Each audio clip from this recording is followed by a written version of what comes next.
Welcome to the Human Experience Podcast, the only podcast designed to fuse your left and right brain hemispheres and feed it the most entertaining and mentally engaging topics on the planet. As we approach our ascent, please make sure your frontal, temporal and occipital lobes are in their full upright position.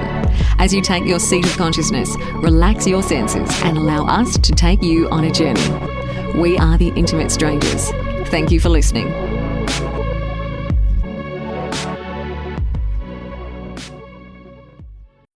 What's up, ladies and gentlemen? This is our episode with Mr. Graham Hancock, and it is quite easily one of our best, if not the best episode we have done. If you look to your right, if you are listening to this from our main page, you will see a membership button. If you click that button, it will take you to an area where you can subscribe to become a member of our show, become a ninja, and by becoming a ninja, you not only help us sustain what we are doing here for the price of a cup of coffee, but you also enter into the contests that we hold for free stuff. You will be the first to have access to our members only section. I implore you to click that button, sign up for $5 a month. Really, truly, it would help us quite a great deal. So, thank you guys so much for listening. Without much further ado, Mr. Graham Hancock. The Human Experience is examining the antiquity of civilization as we welcome my guest, Mr. Graham Hancock. Mr. Hancock, it is truly an honor, sir. Welcome to HXP. Thanks. Good to be with you. Mr. Hancock, you are the Jean-Luc Picard of archaeology and the Graham Hancock of psychedelics and consciousness exploration. But for the people that may not know that already, can you very briefly introduce who you are and what you do, please? Okay, well, I am Graham Hancock. I am a writer. I've been writing books for many, many, many years. I used to be a journalist. I was involved in current affairs for a long time, but back in the 1980s, I stumbled across an archaeological mystery while reporting on current events in Ethiopia. And that mystery concerned the Ark of the Covenant, which, as in Raiders of the Lost Ark, which Ethiopia claims to possess. And scholars at the time dismissed the whole Ethiopian claim to possess the Ark, but I kept coming across pieces of information that lent support to it. And gradually I got drawn into an investigation of this mystery, which decidedly had nothing to do with current affairs and was all to do with the ancient past. And that ended up in 1992 with my first book of historical mystery called The Sign and the Seal, A Quest for the Lost Ark of the Covenant. And by then, I was disenchanted with the present and intrigued by the past and by the untold stories of the past. And I went on to write what is probably my best-known book, a book called Fingerprints of the Gods, that was published in 1995.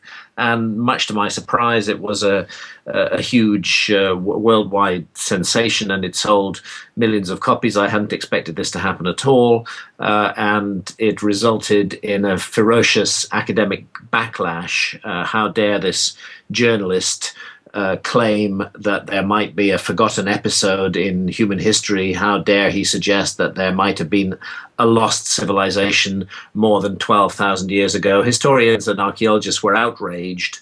I think not so much that I'd written the book, but that the book had been a success and had attracted public attention. So I had to deal with that backlash, which was as unexpected as the success of the book itself. But it taught me a thing or two about this game and about how ferocious academics are in defending their turf, and in how difficult it is to propose effectively a new paradigm in any area of science. Right. And I was proposing a new paradigm about the past. And following on from that, I did write a series of further books exploring and elaborating on the lost civilization issue. in the early 2000s, I became interested in the mysteries of consciousness, and particularly shamanism. And the fundamental mystery of the book that became Supernatural, Meetings with the Ancient Teachers of Mankind, which was published in 2005, the fundamental mystery was incredible similarities in rock and cave art going back tens of thousands of years all around the world amongst cultures that were not supposed to have been in contact with one another. And as I investigated the matter, it became clear that I was looking at shamanistic art, that this was the work of ancient shamans. Shamanism, the essence of shamanism is the trance state, deeply altered states of consciousness. And in these deeply altered states of consciousness, shamans in remote antiquity were experiencing visions, which they depicted on the cave walls. And I then realized that I could get out of my armchair. I hate armchair research. I like to get out in the field, roll my sleeves up. If I need to go scuba diving for 7 years, I'll do that, as I did for my book Underworld. And in this case, I needed to go and take psychedelics in the Amazon jungle. So I went down to the Amazon jungle and had my first 11 experiences with ayahuasca, the vine of souls, the sacred brew of the Amazon, and I immediately understood exactly where those upper Paleolithic artists were coming from, because I was seeing the kind of things that they depicted, and then the mystery just got deeper and deeper. I began to wonder whether these visions, these experiences were just, quote unquote, hallucinations, or whether there was something much more substantial to them, some really deep mystery of human consciousness here, and the possibility that we might be retuning the receiver wavelength of the brain and encountering other levels of reality and the intelligence, conscious entities that inhabit them. And so this has been a parallel interest of mine for many years, since 2005. And then last but not least, since I do regard myself fundamentally as a writer, in tandem with my non-fiction works, for which I'm best known, I've also written a number of novels, really in the fantasy adventure genre, which combine my interests in altered states of consciousness and in historical mystery. Yeah. Do you think that something has been guiding this process for you, and perhaps maybe this is a mission that you're on? No, I don't. I don't feel I'm guided. I feel that I feel that I have a natural curiosity, and I have the opportunity, because some of my books have been successful, to choose to investigate the areas in which my curiosity sends me. I don't feel I'm on a mission. I feel it's my job to raise questions, to look at alternative points of view seriously, not in a flimsy, naive kind of way, but thoroughly and in depth, and to consider whether these alternative points of view have merit. We live in a society that's actually, it appears to be very free and open, but in fact, in many ways, it's very structured and controlled. There is a kind of mind control that operates in our society, and that mind control is based around certain paradigms of what reality is, what the past is, what the human purpose is. And I think my job, I don't see it as a mission. My job is to offer a coherently argued, thoroughly documented alternative point of view. And if that helps to shake other people up and get people thinking, then it means I'm doing my job well. Yeah, when I started this podcast about a year ago, I wrote down 3 names or so that would be in the realm of dream guests for me, and you were at the top of that list. So suffice it to say, I'm pretty happy to have you here. So let's back up a little bit. Let's rewind. The first time that you were in Egypt, that was for writing Sign and the Seal, right? Yes, it was. I needed to go to Egypt. See, the story of the Sign and the Seal, which was the quest for the lost Ark of the Covenant, began for me in Ethiopia, which, as I told you, was a country that I was initially traveling in as a journalist, as a current affairs reporter. It began for me there, but with the Ethiopian claim to possess the Ark and the specific claim that the Ark of the Covenant rests in a little sanctuary chapel beside the Cathedral of St. Mary of Zion in Aksum, in Tigray province in northern Ethiopia. Once I began to investigate this thoroughly, it became necessary to go to two other countries as well as Ethiopia. It became necessary to go to Israel, of course, since the Ark of the Covenant, ended up and finally disappeared from the Temple of Solomon in Israel. And it became necessary to go to Egypt. Why? Because the Ark of the Covenant cannot be separated from the figure of Moses, the Old Testament figure of Moses. And Moses, as we know, was, according to the Bible at any rate, was reared in the household of the Pharaoh in Egypt. That Pharaoh was probably Ramesses II.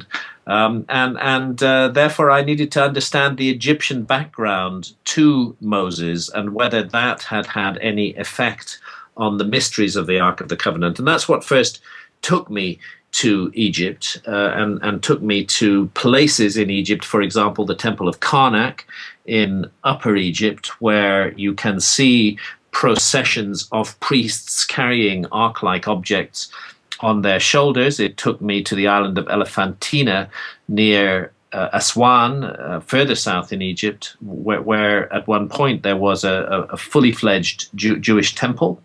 And this is a mystery because it ran in parallel to the Temple of Solomon. It wasn't later than the Temple of Solomon. And of course, it took me to the pyramids of Giza. And I found myself one morning standing in front of the Great Pyramid of Giza, this gigantic structure looming above me, 480 feet high, 13-acre footprint, 6 million tons of incredibly precisely engineered stone. And I just thought, wow, what the hell is this?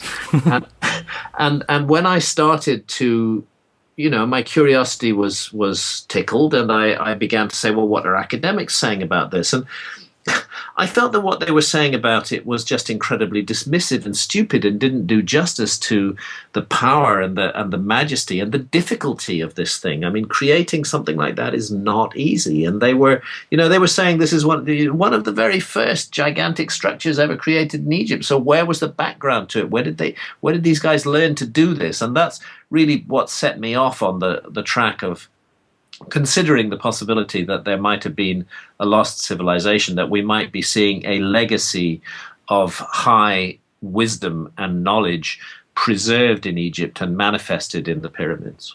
So, I mean, this is by no means an easy topic to tackle, the origins of civilization and perhaps this myth, but your theories start with this flood myth, and it's highly centric around your work, and you've researched many aspects of these historic floods, their masking effects of hiding these civilizations. What was the result of that research in locating these underwater civilizations? Well, okay. I mean, if you're beginning to consider the possibility of a lost civilization before history began, you have to consider the agency by which that civilization became lost. And that inevitably puts you in cataclysmic territory. You don't. A civilization doesn't simply disappear. Something has to happen to it. And I began to look at there's a lot of information anyway, even in ancient Egypt, for example, which points back to a remote period thousands of years earlier. And that's how I found myself looking at the Ice Age, which set in 125,000 years ago and reached its maximum extent about 21,000 years ago. It's difficult for people today to conceive of how different the world was. You had ice caps that were 2 miles deep, covering almost the whole of the northern half of North America, stretching as far south as New York State, and covering most of northern Europe. Mountain high ice caps in areas that are densely populated and productive today, they were completely uninhabited at the time. They were ice deserts, and there was 2 miles of ice sitting on top of the land. Sea level, as a result, was massively lower.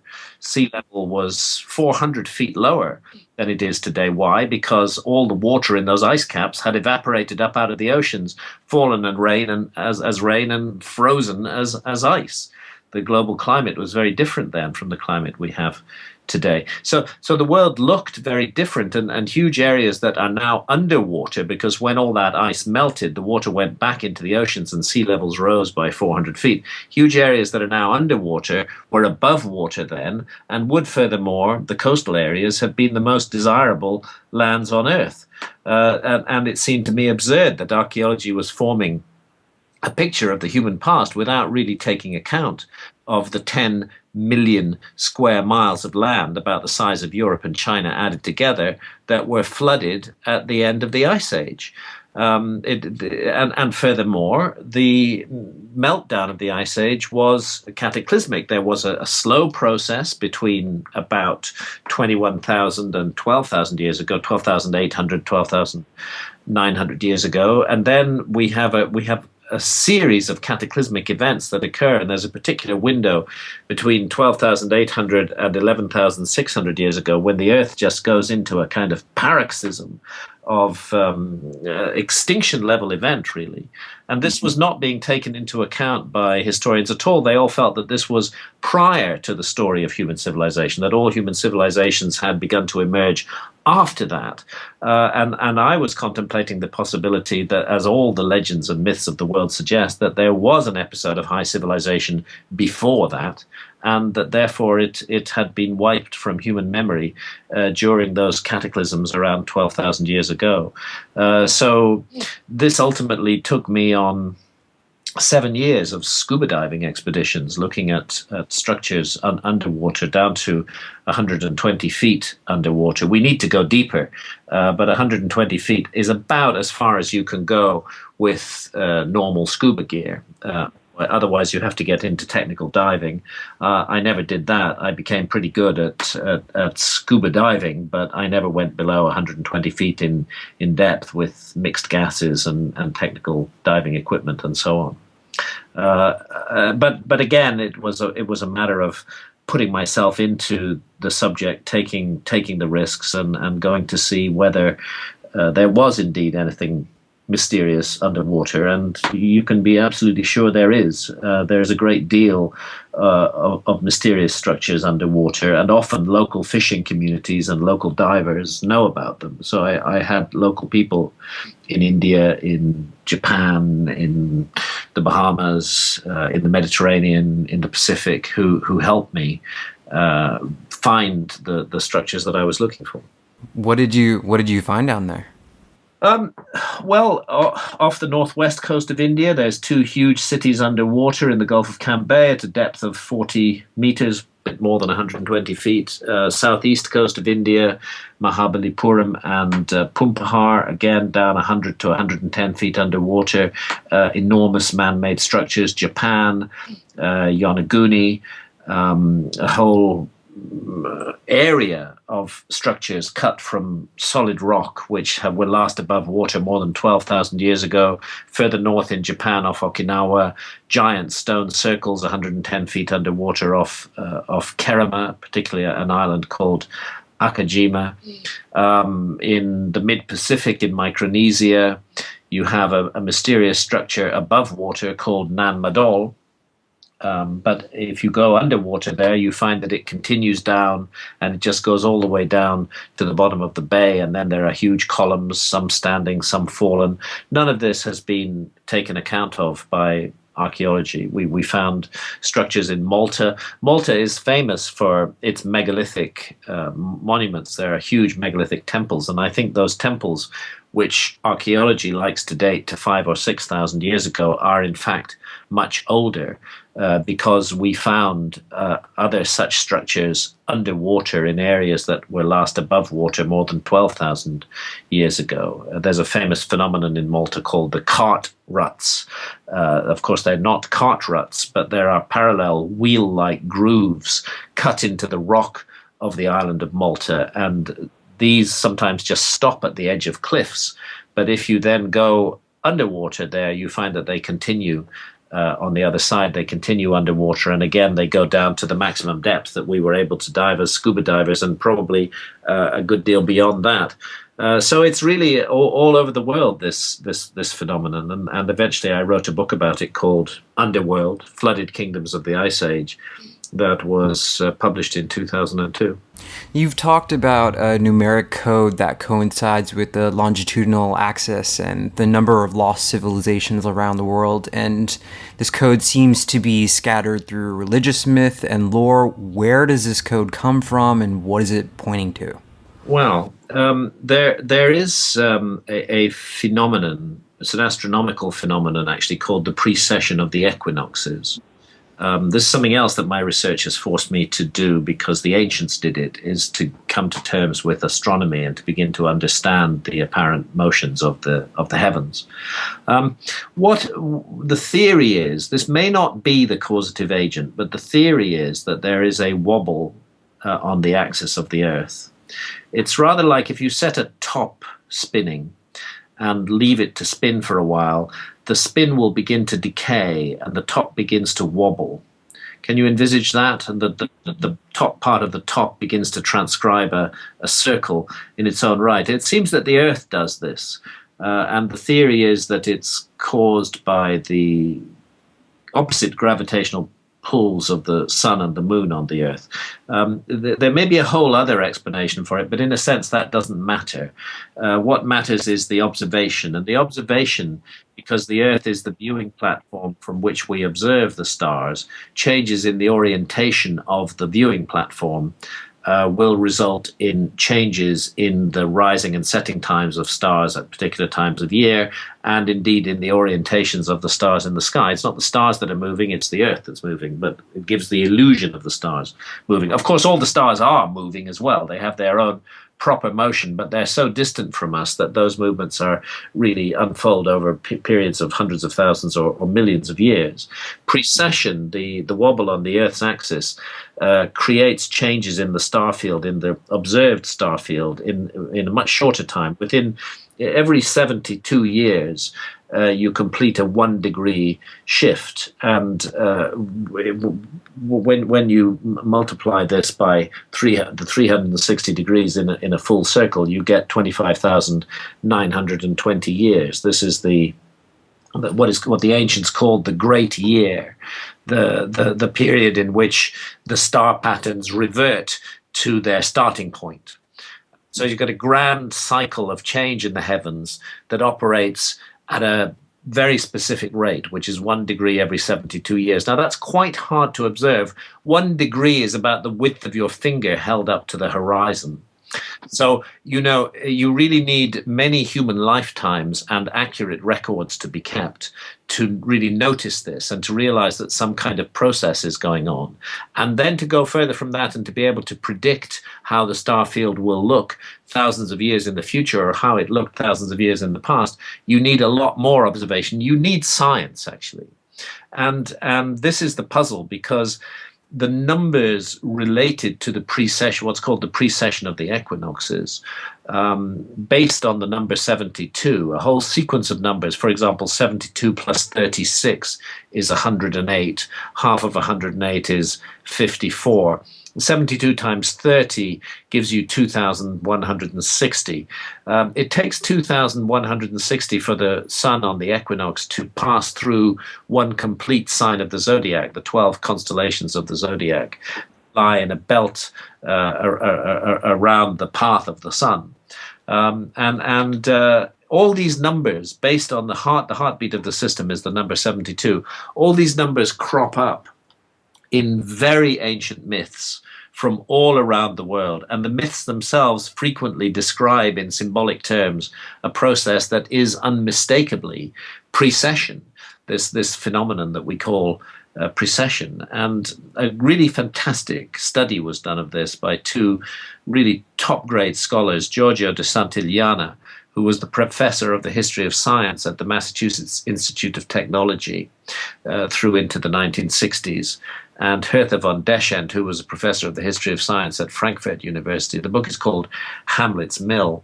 And they finally came to the conclusion that what they described as some almost unbelievable ancestor civilization, thousands and thousands of years in the past, had scientifically observed and recorded the precession, had felt that it was important for some reason, and had devised stories that would be passed down by word of mouth from generation to generation, which incorporated accurate scientific knowledge of this phenomenon.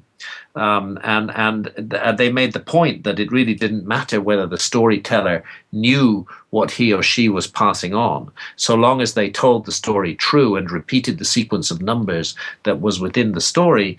Then the information would be passed on until such a time as another civilization could arise which would be able to decode this information.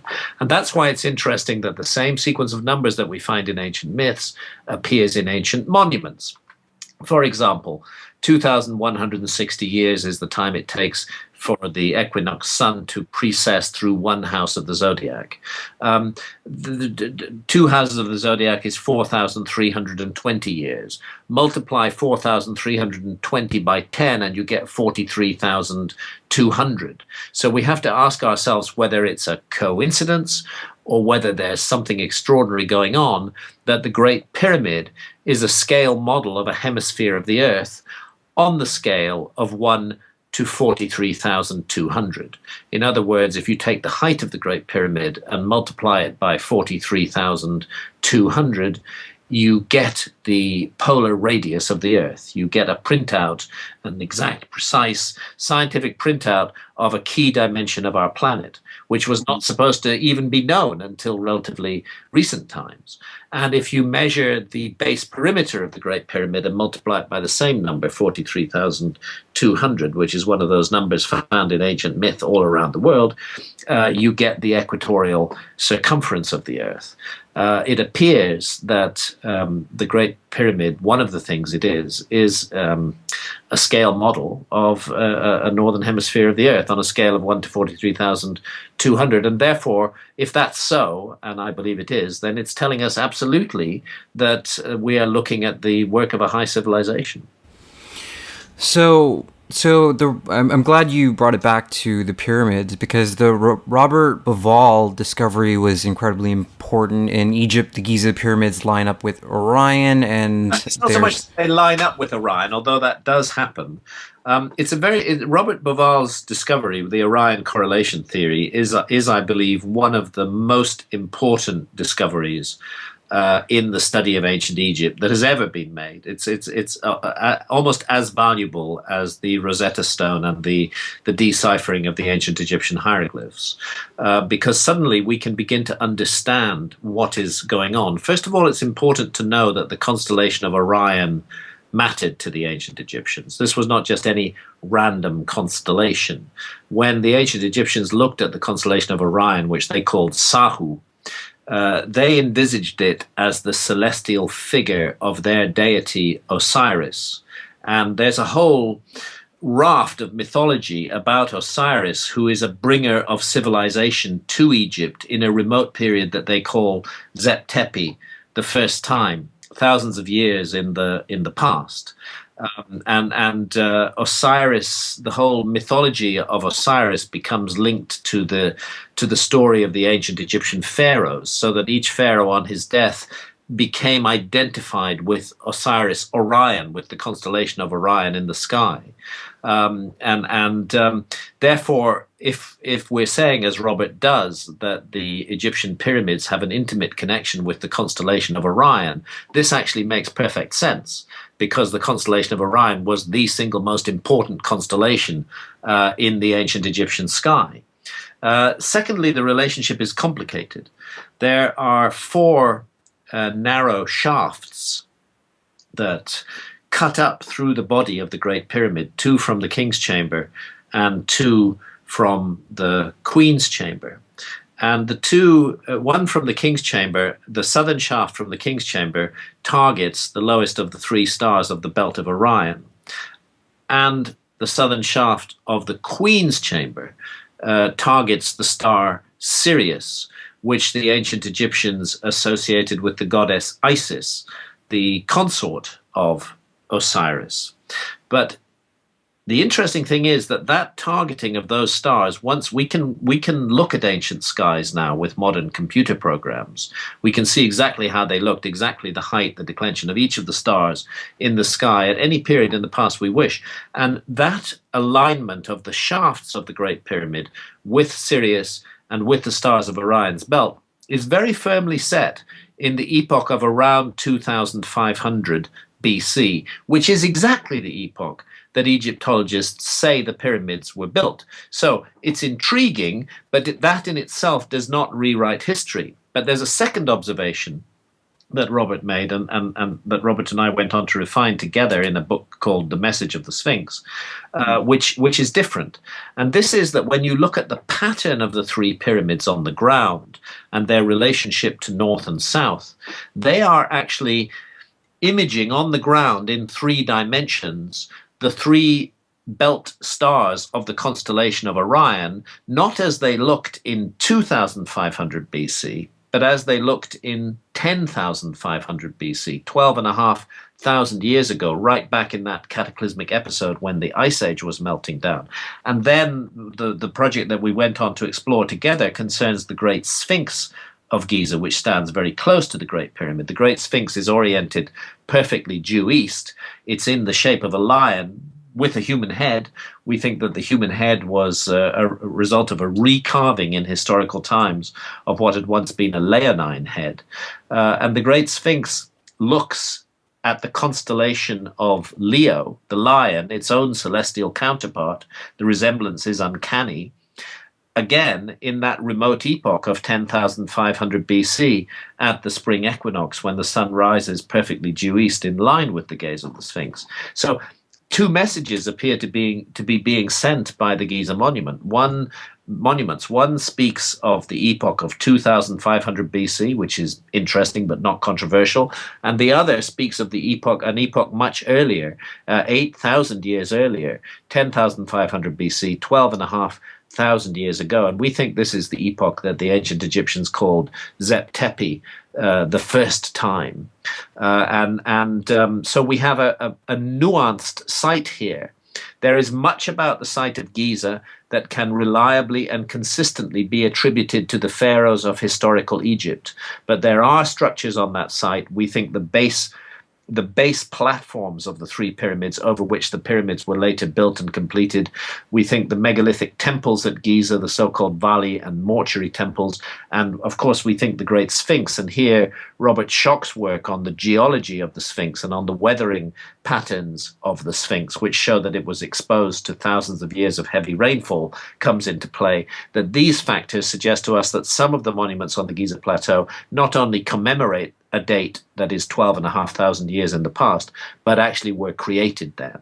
And if they were created then history really has a problem, because that is not supposed, at that time, 12,500 years ago, our ancestors are supposed to have been simple hunter-gatherers without the competence or the will or the motivation to create gigantic, megalithic architectural structures.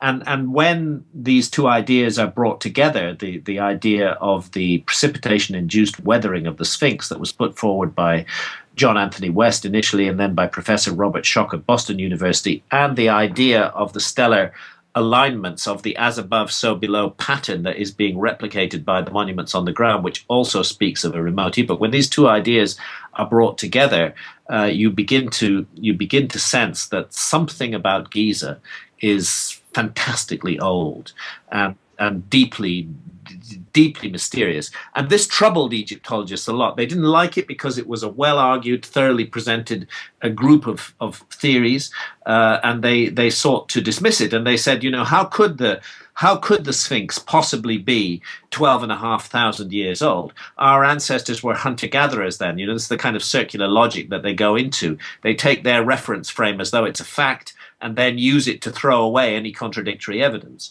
How could the Sphinx possibly be 12,500 years old? There's no other large-scale monument anywhere in the world that is that old. And that's why the much more recent discovery of a gigantic megalithic site in Turkey called Göbekli Tepe, which was deliberately buried by whichever mysterious people made it, and thus sealed like a time capsule and left untouched for more than 10,000 years. That's why the discovery of Göbekli Tepe is so important, because the dating of that site is absolutely reliable. It has been done by the German Archaeological Institute. There is no question of the intrusion of later organic materials. You can't date stone. You can only date organic materials with carbon dating.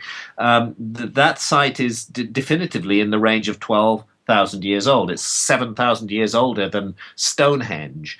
And the whole site, so far only a tiny fraction of it has been excavated. The rest has been imaged by ground-penetrating radar. The whole site is about 50 times larger than Stonehenge. It's astonishingly sophisticated. It is 12,000 years old. And now the argument about the Sphinx has to be taken up again.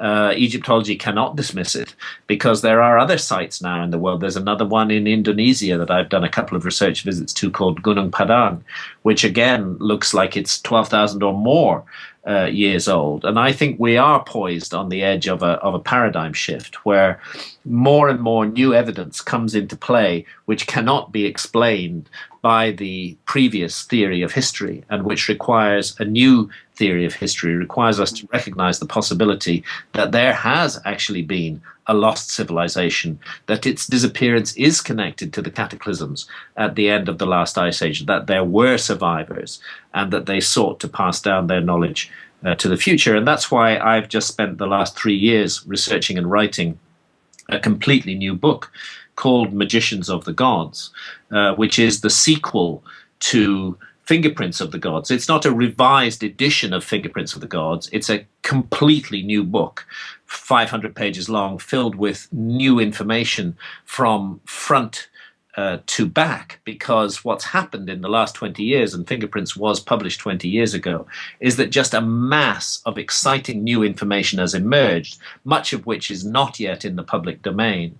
And in Magicians of the Gods, I seek to put this in the public domain. And there is some information on Magicians of the Gods on my website. If you go to www.grahamhancock.com, you'll see from the opening page an immediate link to Magicians of the Gods. It's being published in Britain on the 10th of September. In America, the publication date is presently listed as February 2016, but I'm optimistic that the publishers will bring that forward to November. And that book is already available for pre-order on Amazon.com. And my feeling is that, Robert Schoch and Robert Boval are also working on a book looking specifically at the Sphinx.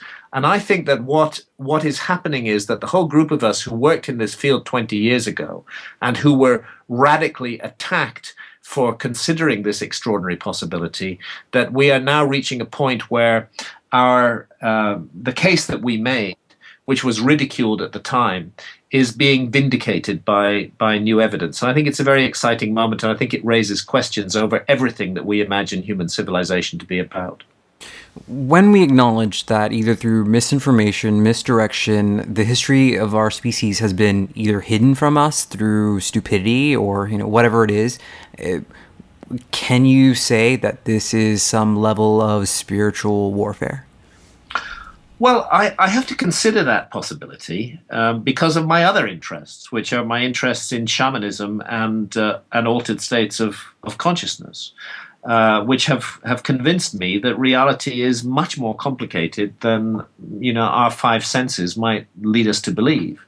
That we are immersed in an invisible reality, and that reality has an impact and an influence upon us, whether we like it or not. This is the whole essence of shamanism, the notion of a spirit world, which influences and impacts the human race. And shamans are those amongst us who seek to be proactive about this and to enter into the realm of spirits and negotiate with spirits on their own terms. And just as there is good and evil in the material realm, in the physical world that you and I live our daily lives in, the whole framework of shamanism will also tell you that there is good and evil in the spiritual realm. and that there are dark and negative entities out there whose sole purpose is to delude and mislead the human race. And moving away from shamanism, if you go back to the ancient system called Gnosticism, you will find that the same idea prevails there. Now, the Gnosticism was stamped out by the Christian church in the early centuries of the Christian era. Horrendous persecutions were unleashed upon those who called themselves Gnostics, who believed in a revealed knowledge that came through visionary experience. The Gnostics absolutely made use of psychedelic mushrooms in their investigations of the nature of reality. But enough of the Gnostic material has survived, thanks largely to a library of Gnostic texts. In fact, they're referred to. You can buy the Gnostic texts on Amazon. It's called the Nag Hammadi Library, edited by James M. Robinson. The Nag Hammadi texts, at the time of the persecution of the Gnostics, a group of Gnostics who lived in southern Egypt near the temple of Dendera, took the decision to bury an entire library of their texts in pottery jars in the sand. And they remained hidden there from the 4th century AD until 1945, when they were found by chance, and they've since been translated. And I would urge anybody who's interested in the mysteries of existence to go and get the Nag Hammadi Library, James M. Robinson edition, the full translation of the Gnostic text. And it's an utter revelation. They turn everything upside down. I mean, from the Gnostic point of view, we have been deluded for the last 2,000 years. The entity that we have been taught to worship as God, Christians, Muslims, Jews, the God of Abraham, we all supposedly are taught to worship the same entity. We may call him different names. From the Gnostic point of view, this entity, this creature, is not a god at all. He's a demon. He's he's a pretender. He's an imposter. He's persuaded us to believe that he is God and to worship him. He's got a huge, overblown ego. He's extremely jealous. He persuades human beings constantly to harm and hurt one another. His whole purpose is to keep us in darkness and prevent us from realizing the divine spark within us. So, this is a profoundly revolutionary system of ideas, and you can understand why the Christians, particularly in the form of the Roman Catholic Church, were so vigorous in their persecution of the Gnostics and sought to stamp them out. Because once you really start to think about Gnostic ideas, because what the Gnostics are saying, don't look at what these guys say. Christianity, Judaism, Islam, they all talk the talk of peace and love. But look at what they do. Look at what they actually do. Look at the burnings at the stake. Look at the stoning to death of women. Look at the behavior that is encouraged. Look at the division, the hatred, the fear, the suspicion that multiplies around the world connected to these three religions. And you might begin to wonder whether the Gnostics aren't in fact right, and whether we've been misled by some demonic force for the last 2,000 years that has cleverly, more than 2,000 years, this is the God of Abraham we're talking about here, that has cleverly convinced us that it is God, when in fact it's a demon. And how more effectively could a demon operate than that? And this is not me saying this. This is the whole essence of Gnosticism and of the revelation of Gnosticism. And it's really worth looking into. Now, I'm not saying whether they're right or wrong. I leave that up to others to decide, each of us in our own way, looking at the story of the world. But the notion that there might be dark spiritual forces at work, the Gnostics envisage evil angels that they call archons, which mingle amongst men and mislead us into all manner of crimes and actions that are hostile to the nature of the soul. They even look like human beings. They might be some of our politicians, actually. It's a framework of analysis of the human condition that certainly is worth considering and taking seriously, given the state of the world that we find ourselves in today.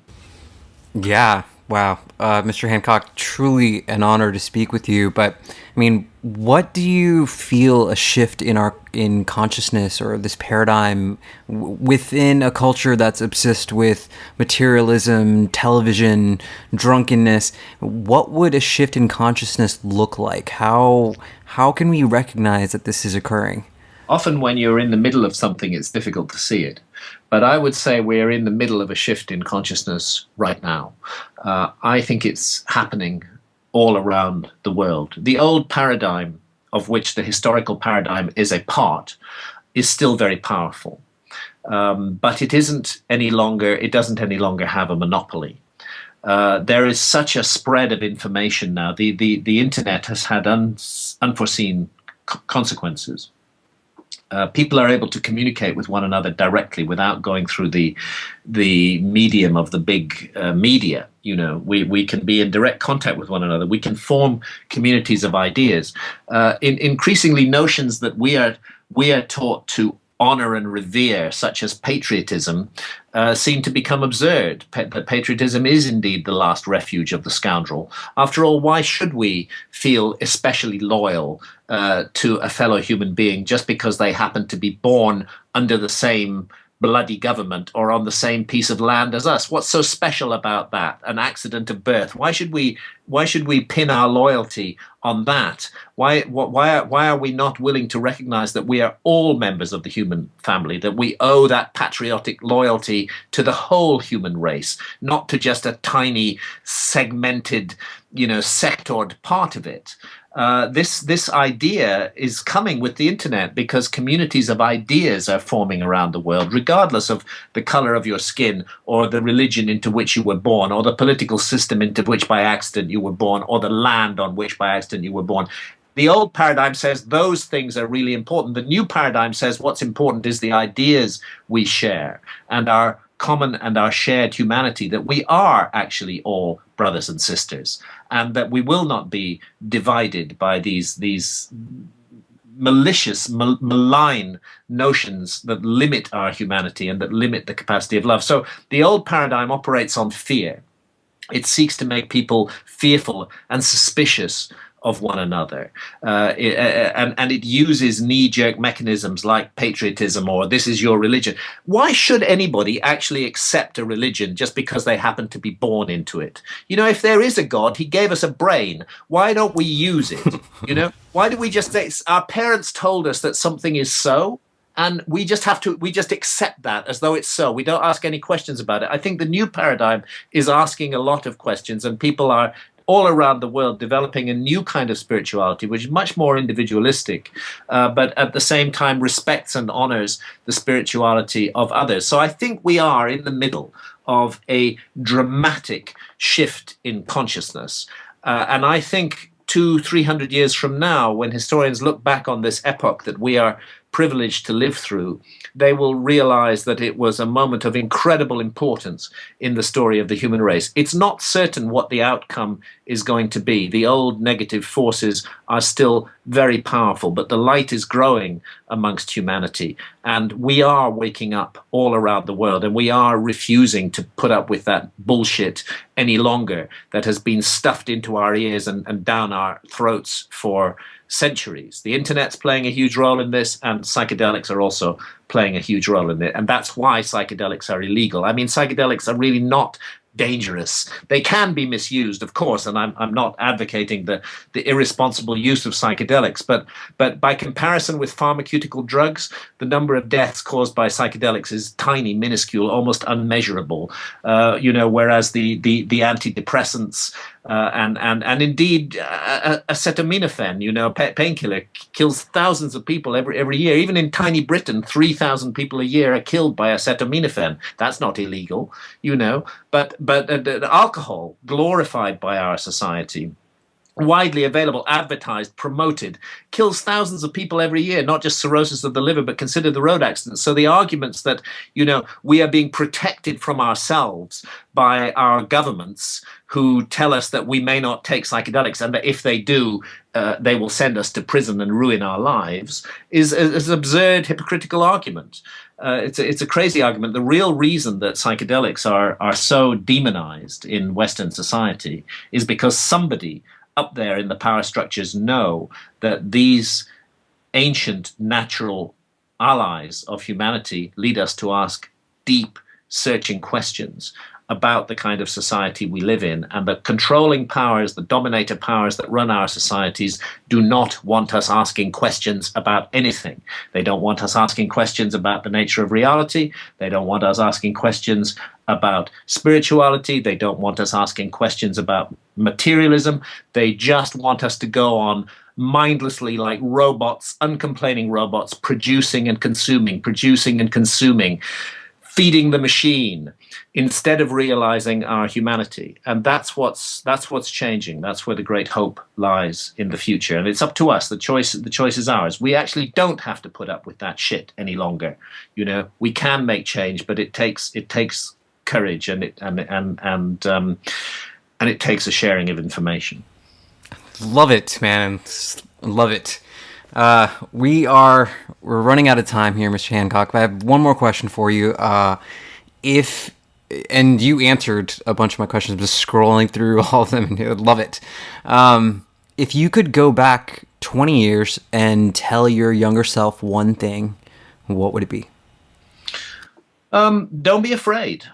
You know, don't be afraid. Don't let fear govern your decisions. That would be one important thing. And another important thing is to remember that love is the opposite of fear, and that is what we're really here to do. We're here to give and to share love, and that means considering the needs of other people and considering them carefully, not being totally out for oneself, but looking to be a nurturing and positive influence on others in our immediate circle. I think these are the most important messages. Send away fear and manifest love, and the world will become a better place.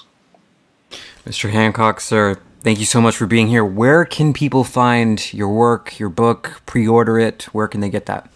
Amazon. It's up for, the new book is up for pre-order on Amazon.com and Amazon UK. But the quickest access to that is through my website, which is grahamhancock.com.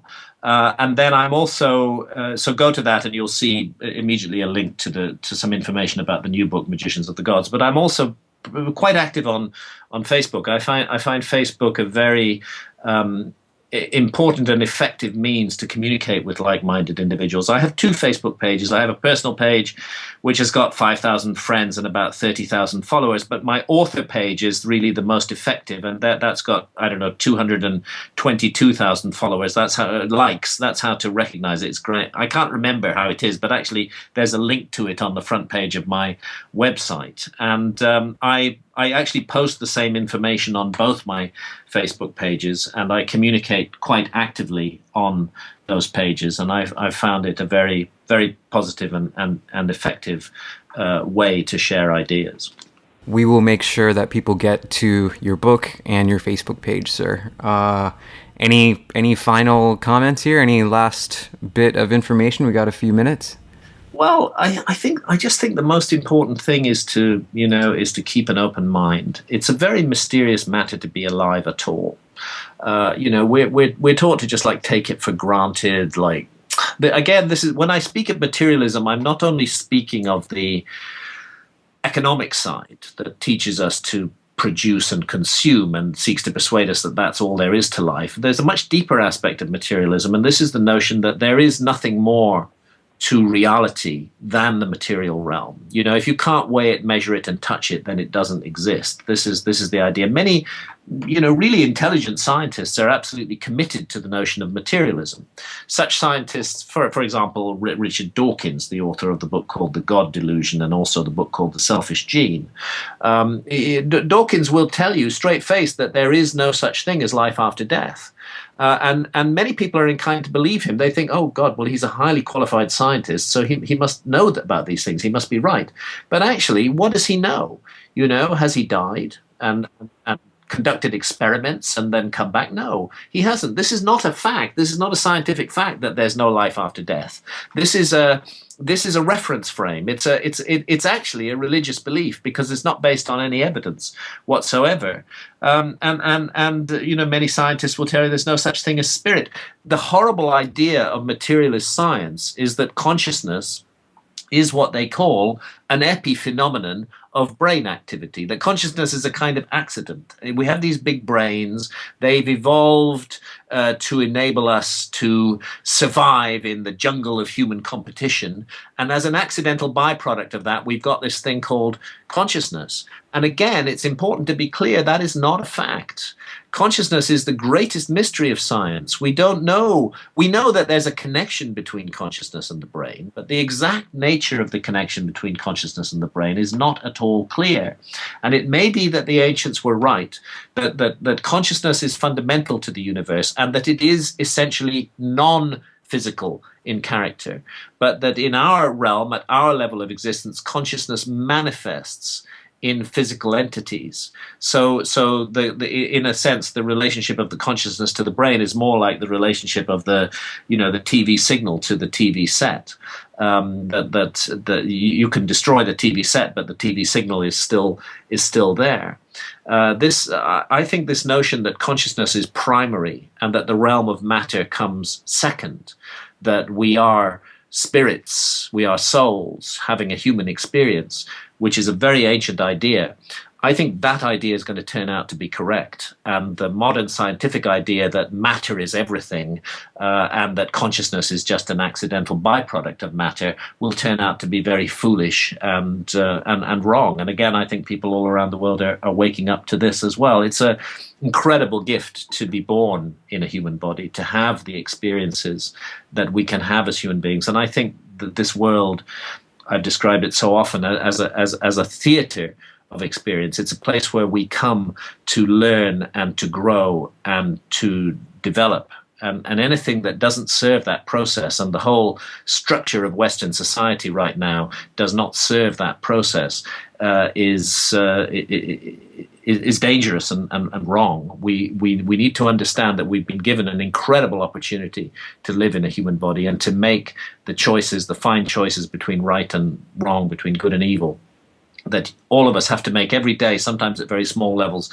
sometimes at very high levels, and that we're here to learn from making those choices and that we are the product of our choices. Let's not allow ourselves to be deluded into the belief that we are just an accidental combination of molecules and that's all there is to us. Yes, our bodies are a combination of molecules, but the consciousness that's embedded in those bodies is the greatest mystery of science, and it's never been explained. Mr. Hancock, it's truly a pleasure to know you, sir. Thank you so much for being here. This is The Human Experience. Thank you guys for listening. We will be back next week.